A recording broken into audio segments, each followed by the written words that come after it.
Hi there, my name is David Morse. I'm the CEO and team leader of Keller Williams Arizona Realty in Scottsdale, Arizona, and I'm so thankful that you've stumbled upon our video. This series is for you, the realtor who may be going through the first downshifting market in your career, and certainly, even if you've gone through one before, there's never been quite one just like this. And so your real estate blueprint for the market of the moment explores 8 strategies with some of the top real estate professionals in the industry today on how you can not only survive right now, but thrive. How do you make sure that your business goes up and doesn't flatline or go down? Learn from these professionals. And if you're in the Scottsdale or Greater Phoenix Metro, please reach out, comment, shoot us an email, a phone call. I would love nothing more than to serve you and your business by helping you understand how you can hit and exceed your goals. Let's watch what these amazing professionals have and play all in. As David alluded, this shift is obviously a little bit different than others. With the shift that's happening, we've obviously been in a particular kind of market now for the past several years, and I think we all kind of know that. And we've been anticipating a shift to happen at some point in the near future, but we weren't sure when it was going to start. We weren't sure how it was going to start. And then, of course, this totally outside new factor called Corona came in and kind of accelerated things. So first and foremost, good for you today for being on this call and taking the first step, which is getting yourself real about what is the situation. With Corona especially, right now, it's very possible that you're feeling a little confused, a little fuzzy on what to do, because everything that we've been trained to do and everything that you know how to do for your business may not be working right now. And so what that means is as the market shifts, we need to shift. And that's exactly what we're going to talk about here today. Andrew, if you don't mind, could I have you just mute your mic? I don't seem to have the capability to do it. But the volume's on you for some reason. All right, so let's talk about the market, and let's really start right at the very beginning of the shift book. There's 3 types of real estate markets in any market. There's a buyer's market, a balanced market, and a seller's market, and I think it's really important as we go through the next 4 hours that we all start fundamentally with the basic understanding of what is a shift and how does it work, so that all the other strategies that we learned today and that we talk about today, we all basically understand where they're being derived from. So I think we can all agree that basically in the last couple of years, we've been in somewhat of a seller's market where the listing inventory has been such that the buyer's demand exceeds the amount of listing inventory. And so anytime that there's less than 5 months of inventory, you're in what's called a seller's market. 5 to 7 is a balanced market, and anything more than 7 is a buyer's market. So a shift is simply a change in supply and demand. Now, what Gary says is there are shifts that happen every year without us necessarily even being aware of it. And so shifts are constantly happening in the market, whether we're aware or not. And this depicts what he calls a seasonal sales cycle. And you'll see in the left figure here that between March in middle of summer and August, there's a natural build-up of inventory, a build-up of the number of transactions that's happening naturally every single year. And what that correlates to on the right side of the screen is there's a natural cycle as well with the amount of income your business is earning. So as the seasonal sales cycle has its evolutions, its shift in the summer and the fall, so does a typical business amount of income. And so that's what you're seeing right here on the screen. Then there's the economical shifts. And economic shifts happen both on a global level around the world and, of course, on a national level. The idea being that economic shifts happen when interest rates are drastically affected, when there's a change in population or inflation or unemployment. These are all things that are not necessarily specific to real estate, but rather the economics, both on a national level and in our local markets. And these type of shifts happen obviously over years and years and years, whereas those seasonal cycles happen over months and months and months. And so here's kind of a graphic. As you can see, we moved in the early 90s into the mid 90s, going from a buyer's market to a neutral market. And then from there, we've basically been in that seller's market. So here's just a quick depiction of what that looks like. Now, I don't know, and I don't want to speak for anybody, but it's possible what we're experiencing right now, maybe Shift 2.0 will come out with a third type of shift, which is global pandemic, right? This is something that nobody had foreseen before. It's not anything that we've necessarily dealt with recently in the past. It's this outside force that has nothing to do with real estate that's affecting the way that we're doing business. So when those economic shifts are happening, as I said, those happen typically over 2, 3, 4, 5 years, and they feel very slow. However, what this says is that local shifts can happen relatively fast. At least a lot faster than the economic shifts will happen on a local basis. And depending on what market you're in right now, you're starting to maybe feel that, right? If you're looking at your MLS regularly and you're looking at the number of new listings coming on the market, new under contract or pending deals, if you're looking at all those different statistics, you may start seeing a shift. Now, what I will say, I've been looking at the MLS at least a little bit, and I think most people would agree with me. There are, of course, a certain number of canceled transactions that are happening, either listings coming off the market or transactions that are not being brought to closing. However, you'll see that that's a pretty small number compared to the number of new listings hitting the market and closings that are still taking place. So don't let your minds tell you that there are no deals happening in your market, because your MLS would say otherwise. So those last three graphics I kind of showed you were all graphics of inventory and sales and number of transactions available and number of income. And all of these graphics are basically up and down, ebbs and flows of the market, locally, nationally, globally. They're all up and down, up and down. And they look a lot like this graphic here on the screen. What I want to do, and what David did, our team leader, had a really great video last week. And what he basically did was compare this type of graphic to this next picture I'm going to show you right here, which is that when the market ebbs and flows, when the available listing inventory ebbs and flows, people tend to think that our businesses, therefore, must ebb and flow with the market, meaning the number of sales that we have, the number of transactions that we're going to close every month is going to ebb and flow with the market. And that doesn't have to be the case. All right, it could be the case, but it doesn't have to be the case for your business. The reason why I put this graphic on the screen is it very easily articulates to you that as the market ebbs and flows, what that means for your business is that your strategy and that your mindset ebb and flow while your business continues to rise. So your business does not have to come to a screeching halt. Simply your mindset and your tactics need to be either more seller-sided or more buyer-sided, depending on the market. So just an easy visual example of how your business doesn't necessarily need to ebb and flow or be dictated by the market. So as we're making our mental shift, obviously a big part of that is education. And so again, good for you for being on this call.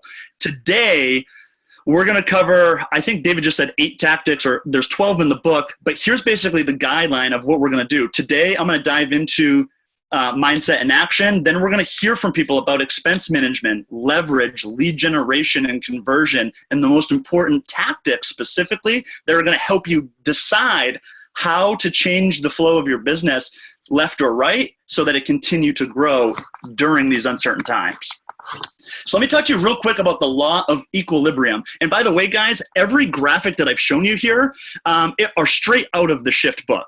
So I did not create these graphics. I'm not the one coming up with this content. This is all stuff that Gary Keller has written and put into text for us and created these visuals for us. So if you haven't had a chance to read the Shift book yet, that's where all of this information can be found. And what it talks about is this law of equilibrium. And so what that basically means, you'll see it's underlined right there. What that means is it's the available income in any market determines the number of agents in that market. Meaning if the possibility to earn more income, if the number of possible transactions goes up, then naturally the number of licensed real estate agents in that market simultaneously goes up with it. And as the number of available transactions decreases, eventually so does the number of agents in that market. However, because perception oftentimes isn't the same as reality, there's a little bit of a lag time in between. And this graphic right here, straight out of the shift book, identifies that graphic. And there's a reason why I'm telling you all this, and I'm going to get to that in just a second. But this graphic basically indicates that as the available income goes up in any market, so does the number of agents, but there's a little bit of a lag time. And as it goes down, so does the number of agents. And so why I'm explaining this to you and why this is important to you is because it has to do with the market share that your business has or will have. And so here's a graphic to help you understand that once more. Let's say right now in the current market on the far left, you're at 20% market share. Whatever that is for you and for your business, we're just using nice, easy, round numbers. As the number of total transactions decreases over time during a shift, so long as you're able to maintain your consistent flow of business, even if it's not going up, if you're just maintaining, over time, as that number drops and drops and drops, if you're able to hold on to that, you're actually starting to capture a much larger market share because the market is getting smaller while you're maintaining your fair share. Then what happens as the market starts to increase or correct itself back up the other way, and this may happen in 6 months, 12 months, 24 months, the market will start shifting back the other direction. And so long then as you can maintain your same percentage of market share, you can basically ride that wave up and take your unfair share of the market. So hopefully this is starting to all feel really exciting to you because this is actually a really big opportunity for your business. Don't judge your business based on a single year, highs and lows. Rather, base your business on the longevity of your career. And what this is telling you, all this information I'm showing you right now, is proof that if you can get through and maintain through this shift, you can actually come out on the other side of it at a much better place in your business. So that should be empowerment, motivation to figure out what do I need to do during this shift so that in a year from now or 2 years from now, I can have captured 30%, 40% of the market share in my particular area. So now let's dive really deeper into tactic 1, which is getting real and getting right. And so I spent those last 10 minutes kind of getting real about, well, what is happening and what is the opportunity here? So now that we kind of know what is the opportunity, let's talk some more specifics around mindset and about action. What shift says is that there are basically 3 types of people during a shift. There's the number 1, the people that fearfully predict the worst case scenario. These are your pessimistic people. This isn't you, right? Number 2 are people who hopefully wish for the best. This also isn't you. These are the people who are dreamers and believers, but they're not the doers. Then there's the 3rd type of person in a shift, and this is who I think you probably are because you're listening to this call right now, which are the type of people who prepare for the worst and strive for the best. So preparing for the worst is going to mean things like cutting expenses, and that's going to be later in today's conversation.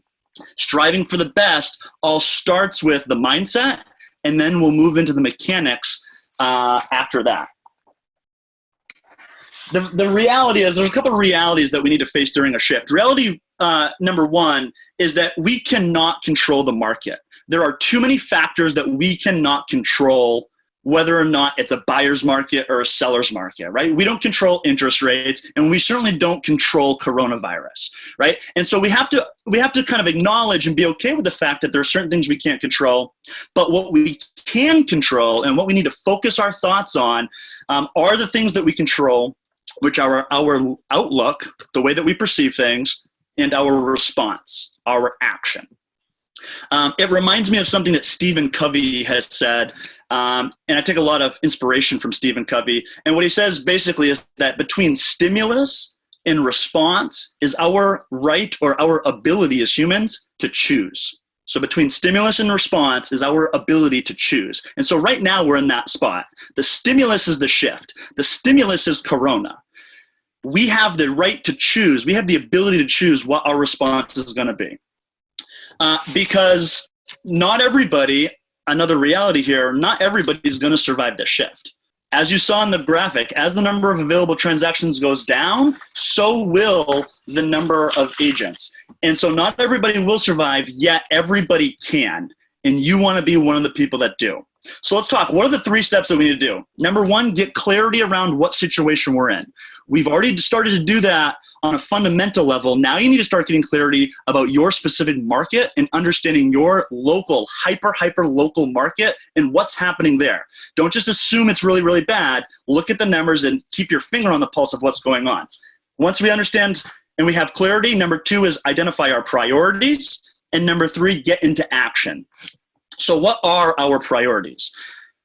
Gary talks about the critical aspects of business, and they are, to no surprise by anybody on this call, number 1, lead generation, and number 2, conversion. And so if you're a business owner and this is something that you've delegated to somebody in the past, this may be your opportunity to take those tasks back over, because there's never been a time it's more important to find motivated buyers and sellers than right now. And with leads, everything else will happen. And without leads, nothing else matters. So as the business owner, you may be looking at stepping back into that role of lead generation and lead conversion, because those are the only 2 critical, absolute actions that must be taken every day. Now, here's the positive things. Number 1, you're going to have a better pulse on the market and what's happening in your area. You're going to have a better idea of what the objections are and how to overcome them.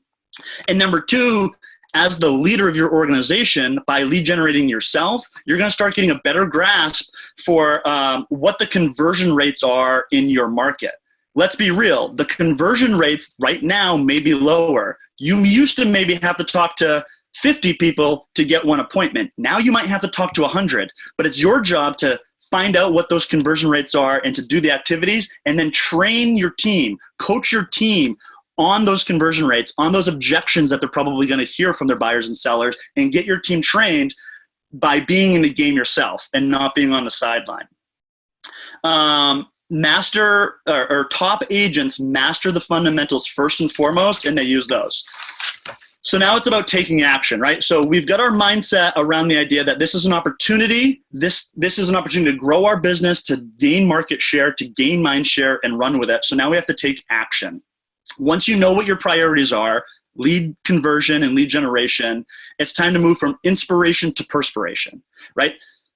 Get inspired, get your mind right, but then get into action, all right? Just wishfully thinking or believing things isn't what your business needs. It requires you to actually start moving and for your team to start moving. So you need to ask yourself these 2 questions. Number 1, what activities must be done right, and what activities must be done now? And those are 2 different answers. So you need to figure out what needs to be done right and what needs to be done now. And then you need to figure out who are going to do those activities. Who are the best suited people to conduct those most important activities? And the answer is that it might be you. As the rainmaker, you may be taking over some responsibilities that you delegated.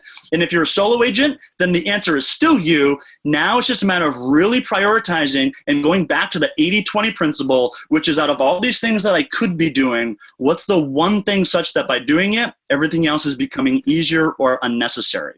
And spoiler alert, this is going to have something to do around lead generation. I'm running out of time here, so just a quick couple of thoughts. Number 1, don't mistake struggle for failure. All right, they're very different things. Struggle means you're still in the game. Struggle means you still have an at bat. Struggle means you still are playing. All right, that is different than failure. Failure is when you've quit and when you're done. So you're not there yet. Even as things become uncertain, and they continue to be uncertain, that is not a failure. You have not failed. Right? You have not quit. You're still at bat. So even though this may be a struggle, look at this as a learning opportunity to where you can come out on the other side of this shift, being in a better place for yourself and being in a better place in your business.